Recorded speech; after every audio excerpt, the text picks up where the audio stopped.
Un gusto para mí saludarles, alumnos y alumnas de sexto grado, compañeros y compañeras, maestros y maestras que hacen uso de este recurso, padres y madres de familia que están pendientes de orientar a nuestros hijos e hijas con el desarrollo de las guías. Quiero expresarles mi gratitud por apoyar el canal, por suscribirse, por seguir mi página de Facebook que se llama El Profe, e invito a los que no lo han hecho para que lo hagan, ya que de esa manera estamos llevándoles estos procesos para que ustedes los puedan tener en el momento apropiado. Quiero decirles que esta semana que estamos iniciando, que sería la fase 2, semana 2, la mecánica que voy a seguir es diferente porque pretendo desarrollar los videos que corresponden a la asignatura de ciencias en primer lugar desde segundo hasta sexto grado. Cuando haya completado los videos de ciencia de segundo a sexto grado, voy a retomar los de lenguaje y por último los de estudios sociales. Así es que espero su comprensión y tengan la certeza que si Dios permite, pues lo vamos a hacer de ese modo. Asimismo, pedirles nuevamente, como les compartía, que a veces se tiene la limitante de que si no están suscritos o no siguen la página, no pueden tener inmediatamente el video o el recurso cuando yo lo subo, sino que a veces hasta que lo pueden encontrar en algún grupo que el administrador de ese grupo lo comparte. Entonces, por eso la necesidad imperiosa de que ustedes puedan suscribirse al canal y seguir la página de Facebook para que puedan tener el material en el momento en que yo lo estoy subiendo a la plataforma. Estoy tratando de presentarles este material en el momento justo, de acuerdo a la programación que el Ministerio de Educación propone, que es que el día lunes se trabaja con matemática, el día martes con ciencia, el día miércoles con lenguaje, el día jueves con estudios sociales. Así es que espero su apoyo, su comprensión y vamos, sin más preámbulos, a trabajar en la guía de Ciencia, Salud y Medio Ambiente de sexto grado.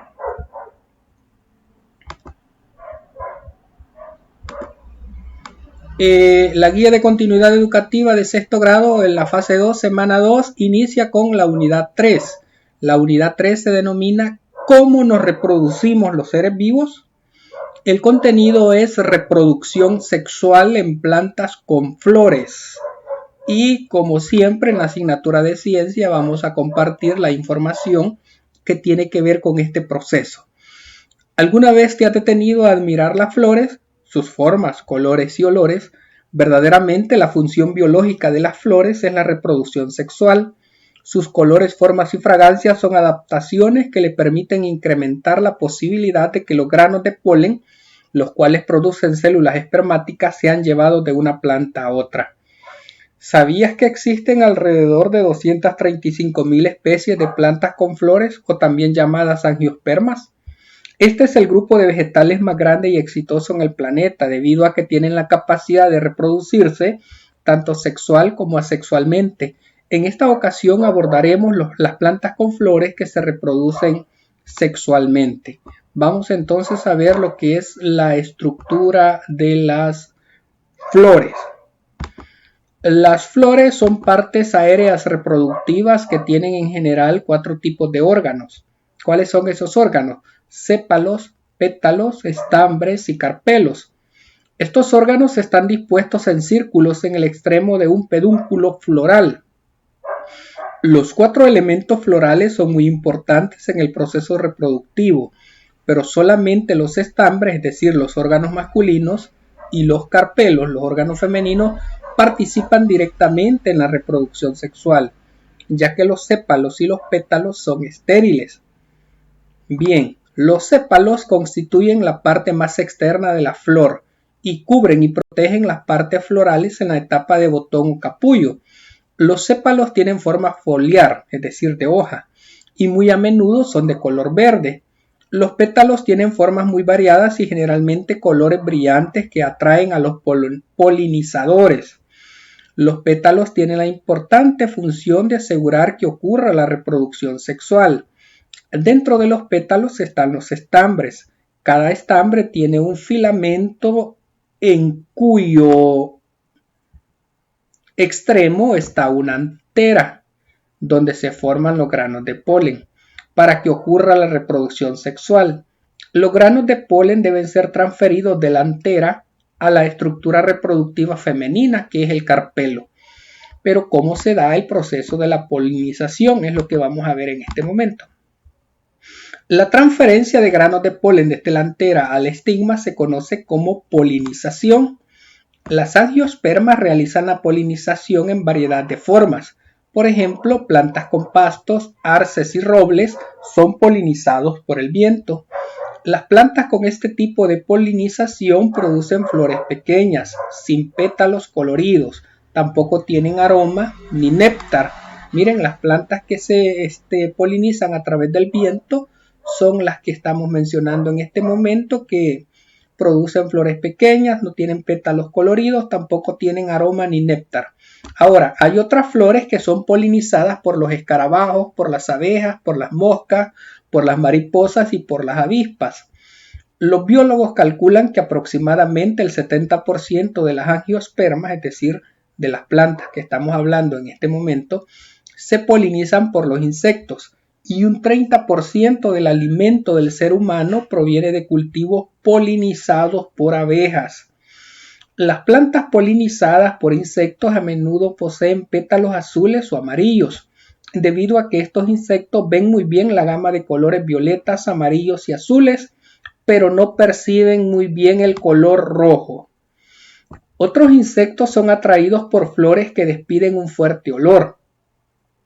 Por ejemplo, las plantas del género Stapelia poseen un olor como a carne en putrefacción. De esta manera, estas moscas, al ir de flor en flor, buscan un lugar donde poner sus huevos y ayudando a las flores a transferir los granos de polen. Otros polinizadores son las aves, como los colibríes. Las flores polinizadas por aves suelen ser rojas, anaranjadas o amarillas, pero no suelen tener olor, debido a que las aves no tienen bien desarrollado el sentido del olfato.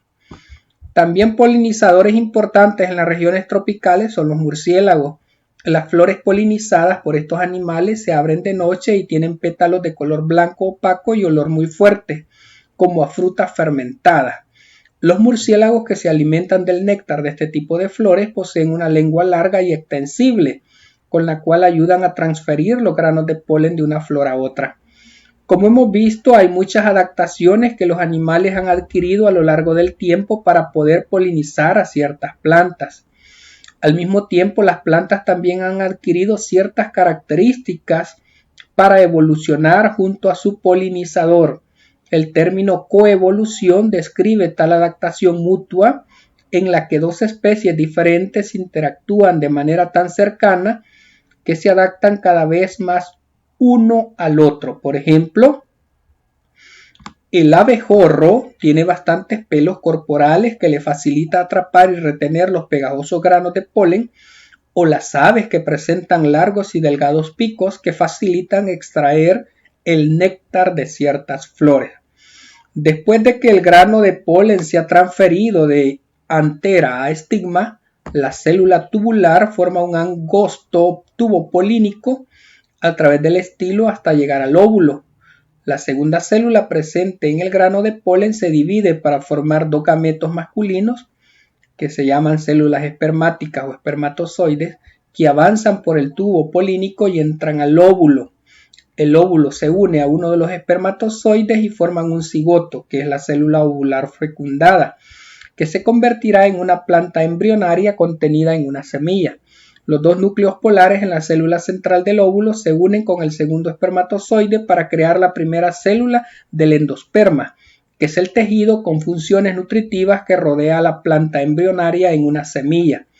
Este proceso, en el que ocurren dos fusiones celulares distintas, se llama doble fecundación, y aquí tenemos el proceso de la polinización y el desarrollo del tubo polínico, donde intervienen lo que es los granos de polen, donde interviene la flor y la antera, donde interviene que los granos de polen y el núcleo vegetativo, que es el núcleo generativo, el óvulo que contiene el saco embrionario, donde está también el ovario y el estilo, y dentro del saco embrionario, la oósfera, las células espermáticas, los dos núcleos polares forman lo que es el tubo polínico, donde crece y penetra en el óvulo, lo que es también el estigma, y ocurre la doble fecundación, donde se forma el cigoto dentro del endospermo.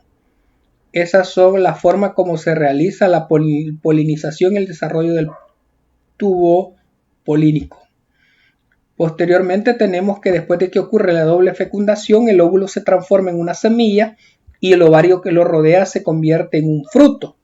Una semilla madura contiene una planta embrionaria y el alimento, almacenado en los cotiledones o endospermos, rodeados por un resistente epispermo o testa, que es un protector. A su vez, la semilla está encerrada en un fruto. El embrión maduro contenido en la semilla consiste en una corta raíz embrionaria o radícula, un sistema aéreo embrionario y una o dos hojas de la semilla o cotiledones. Las plantas monocotiledóneas tienen un solo cotiledón y las plantas dicotiledóneas tienen dos cotiledones. Los monocotiledones son principalmente plantas herbáceas con hojas largas y estrechas y venaciones paralelas entre sí. Sus partes florales suelen estar en triadas o múltiplos de 3, por ejemplo 3 sépalos, 3 pétalos, 6 estambres y un pistilo compuesto de 3 carpelos fusionados. Las semillas de las monocotiledóneas tienen una hoja protectora embrionaria y cuando son maduras suelen presentar endospermo, es decir, un tejido nutritivo. Ejemplo de estas son, es decir, de las monocotiledóneas, las palmeras, los pastos, las orquídeas, los lirios y las cebollas. Las dicotiledóneas pueden ser herbáceas tal como el tomate o leñosas como el caso del nogal. Sus hojas son variables pero más anchas que las de monocotiledóneas. Sus partes florales comúnmente se hallan en múltiplos de 4 o 5. Sus semillas maduras en general carecen de endospermo porque este es absorbido por los dos cotiledones. Entre las dicotiledóneas están los robles, las rosas, la mostaza, los arándanos y los girasoles. Y aquí tenemos algunas características de las dicotiledóneas y de las monocotiledóneas. En el caso de las dicotiledóneas, el embrión está formado por dos cotiledones.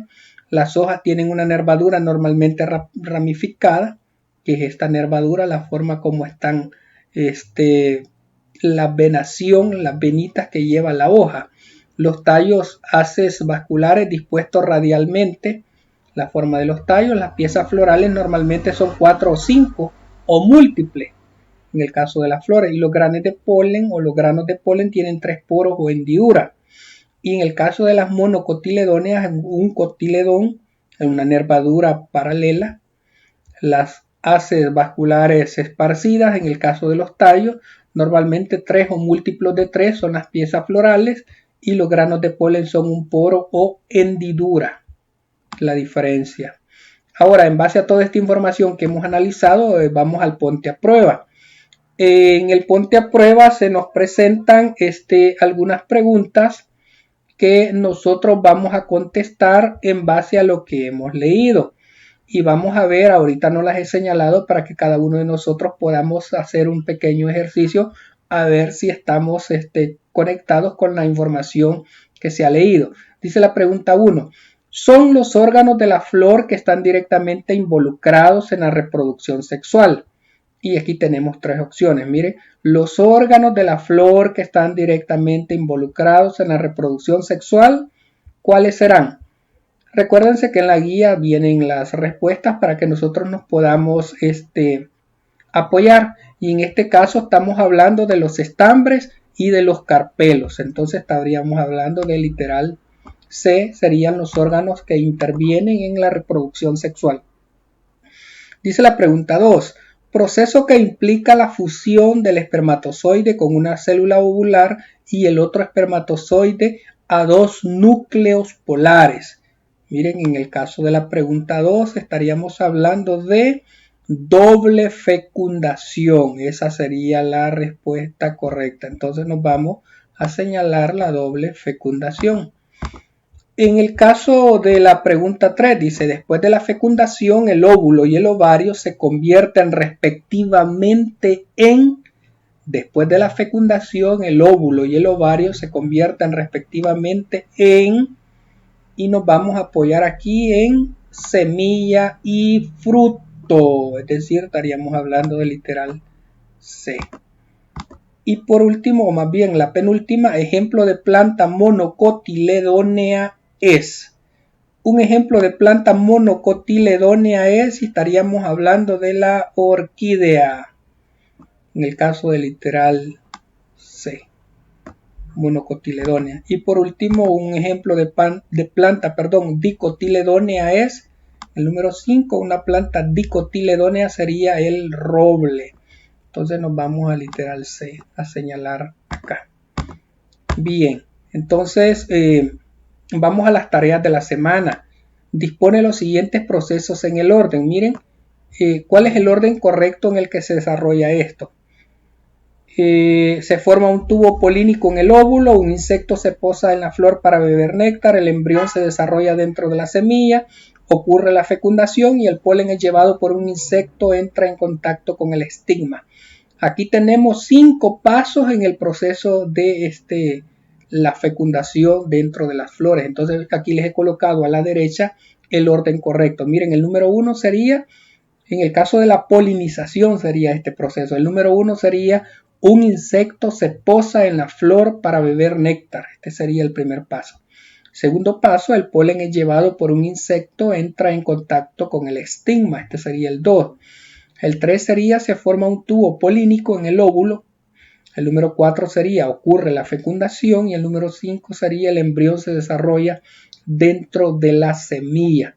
Estos serían los 5 pasos para poder desarrollar la reproducción sexual, en este caso de esas flores. Ahora vamos al literal B, la importancia de la polinización. Analiza el siguiente enunciado. Algunas plantas dependen de animales para la transferencia de granos de polen.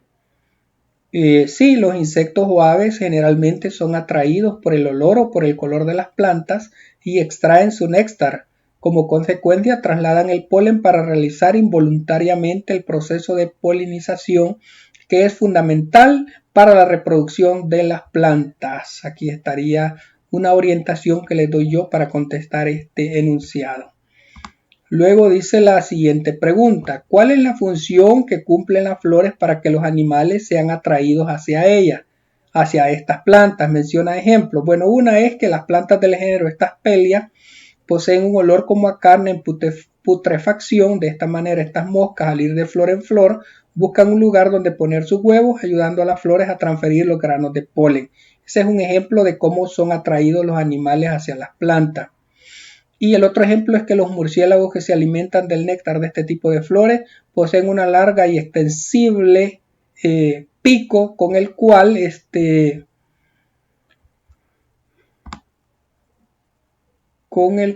ayudan a transferir los granos de polen de una flor a otra flor. Estaríamos hablando del caso de los murciélagos y de otras aves. Luego viene la otra pregunta: ¿cuál es el grupo de animales que polinizan la mayor parte de las plantas angiospermas? Son los insectos. ¿Cuál es el polinizador responsable del 30% de la producción de cultivo? Estamos hablando de las abejas. Investiga y comenta sobre la importancia de estos polinizadores para la producción de alimentos a nivel mundial. Definitivamente son de vital importancia. Gracias a ellos obtenemos los frutos que se convierten en alimento para los seres humanos y para los mismos aves e insectos que habitan el planeta. Por último, la actividad C dice: realiza un listado de las plantas con flores que posees en tu casa y los jardines o patios que te queden cercanos. Clasifica las plantas en monocotiledóneas y en dicotiledóneas, tomando en cuenta sus características florales. Y aquí les coloco yo un listadito de plantas monocotiledóneas como el lirio, el tulipán, el junco, las orquídeas, el banano, el trigo, la avena, el arroz, los cocos y el maíz. Y les coloco un listadito de plantas dicotiledóneas para que les sea más fácil completar esta actividad. Dentro de las dicotiledóneas tenemos el frijol, el garbanzo, el rosal, la pera, el marañón, la ciruela y el nogal. Así es que espero, alumnos y alumnas de sexto grado, compañeros maestros y maestras, que estas orientaciones les sean de mucha ayuda para desarrollar sus actividades en sus grados respectivos, en este caso sexto grado. Ha sido un gusto compartir con cada uno de ustedes estas actividades. Espero tengamos un feliz inicio de semana y podamos cumplir con nuestras expectativas personales y laborales. Muchas gracias, bendiciones para todos.